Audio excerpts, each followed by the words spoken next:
La invasión de Ucrania no ha hecho más que pasar factura a la economía a nivel mundial, recrudeciendo aún más la inestabilidad de países que ya de por sí atravesaban una situación muy difícil. Un ejemplo puede ser Mali. A la escasez de alimentos se le suma la subida de precios de productos básicos como el cereal, los fertilizantes y los carburantes.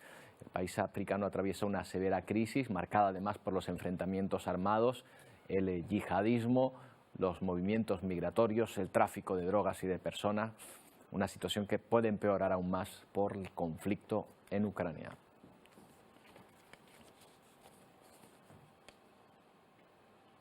Es un país, además, que está en el flanco sur de Europa, muy cerca de nosotros. Vamos a hablar con José Antonio Hoyos, es delegado precisamente allí en Mali, de la ONG Conemund, trabaja en este país. ¿Qué tal, José Antonio? Buenas tardes. Hola, buenas tardes, encantado. Saludos desde Bamako, en Mali. Encantado de saludarte. Oye, antes que nada, dinos cuál es la función de la ONG para la que trabajas, de Conemund. Bueno, la ONG para la que trabajo, ONG de Desarrollo Conemund, trabaja en varios países de África. Algunos de ellos pertenecen al Sahel, como Senegal, Níger y Mali, donde estoy ahora, y nuestra intervención está fundamentada sobre todo en seguridad alimentaria y nutricional e igualdad de género. Tenemos mucho trabajo, la verdad. Si nos hacemos una fotografía de Mali, José Antonio, nos encontramos con un país enorme, porque decir que es muy grande, que no está controlado en buena parte por el gobierno propio del país, con muchísimos conflictos armados internos y muchísimos problemas de guerras, de tráfico de drogas, de personas, al que ahora además se puede unir el hambre. ¿Se nota ya la falta, la escasez de alimentos? Bueno, como bien has dicho, Mali es un país en una situación delicada. Hay que tener en cuenta que ha sufrido 3 golpes de Estado en los últimos 9 años, el último el año pasado. Y es precisamente como consecuencia de ese último golpe de Estado y de que no se hayan convocado todavía elecciones en el país, que el país está bajo un embargo de la CEDEAO, o de la Comunidad Económica de Estados de África del Oeste. O sea que a todo lo que hemos dicho hay que unirle esa situación política delicada y de enfrentamientos armados sobre todo en los 2 tercios norte del país. Si se nota todo esto, por supuesto que se nota. Una hambruna tiene una serie de variables, por una parte, pues la disponibilidad de recursos o la indisponibilidad de recursos para utilizar los recursos que tienes, eso por una parte, ¿no? Por otra parte, la estabilidad política, que influye negativamente en este caso, la situación demográfica y sanitaria y, como no, el cambio climático, porque las lluvias son más irregulares, más escasas y en una economía agropastoril de subsistencia pues tiene impacto inmediato. Y luego ya no digamos la guerra de Ucrania, que lo estamos comentando. Esto puede originar problemas en el suministro de cereales, fertilizantes y carburantes. Así que, si se me permite la expresión, era lo que nos faltaba.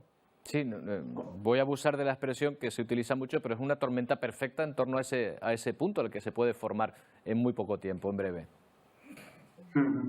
Es así y ocurre con Mali, que es el país en el que yo vivo y trabajo, pero con los países del Sahel. O sea, toda África y el cinturón del Sahel está sufriendo las consecuencias de toda esta política internacional, de la situación del planeta, vaya.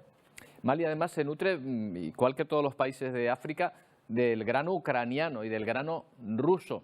Aparte de que, como hemos podido ver en otras ocasiones, la presencia rusa cada vez se hace notar más, ¿verdad? También, sustituyendo a los ejércitos europeos, sobre todo al francés que antes ocupaba esta zona.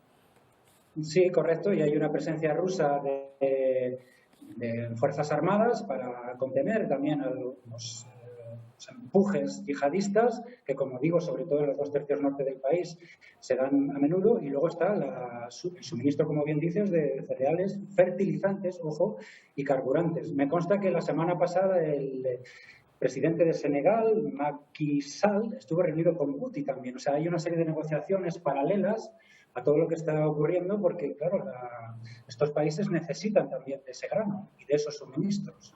Está claras las consecuencias humanitarias que puede tener esta situación, terribles para la población. Geopolíticamente, ¿qué puede ocurrir ante esta tormenta perfecta de la que estamos hablando? ¿Qué consecuencias puede tener lo que ocurra en este país? Bueno, pues de tragedia humanitaria podemos hablar ya, pero es que luego aparte hay otras consecuencias, como bien dices. Luego hay una serie de desplazamientos demográficos internos dentro del propio país. Aquí en Mali se está dando de manera muy acentuada. que hacen que mucha gente se sienta como refugiada en su propio país. Pero luego están las migraciones internacionales, en este caso por la ruta del Mediterráneo occidental, que nos influye directamente. Y hay que tener en cuenta, además, esto es un dato importante, que un altísimo porcentaje de la población de estos países es gente joven. Entonces, bueno, visto este panorama, ¿cuál es la solución? Pues es complicado, ¿no? Esto es un problema de la humanidad. ¿Quién soy yo para decir cuál es la solución? Sí puedo dar fe de que las ayudas de la cooperación internacional de los gobiernos occidentales llegan y se utilizan y atenúan la problemática. Pero yo creo que, aunque todo eso estaría bien aumentarlo, el problema es más de fondo. Yo creo que el planeta y las circunstancias nos están diciendo una y otra vez y de varias maneras, y me imagino que seguirá haciéndolo hasta que nos enteremos, pues que hombres y mujeres hay muchas y muchos, pero que humanidad solo hay una. Entonces, hasta que este mensaje de unidad no permee en los gobiernos internacionales, en la política internacional, yo diría que en cada uno de nosotros, pues los augurios no serán buenos. A nadie le es ajeno a toda esta problemática. Sí, ya los problemas no se quedan en un solo lugar, aunque sea por propio egoísmo, deberíamos tratar algunos asuntos como cuestiones globales. José Antonio, toda mi admiración para alguien que está ahí echando una mano en un país tan difícil, tan complicado como es Mali. Ojalá vayan llegando buenas noticias. Gracias. Muchísimas gracias, Roberto. Un abrazo. Hasta luego.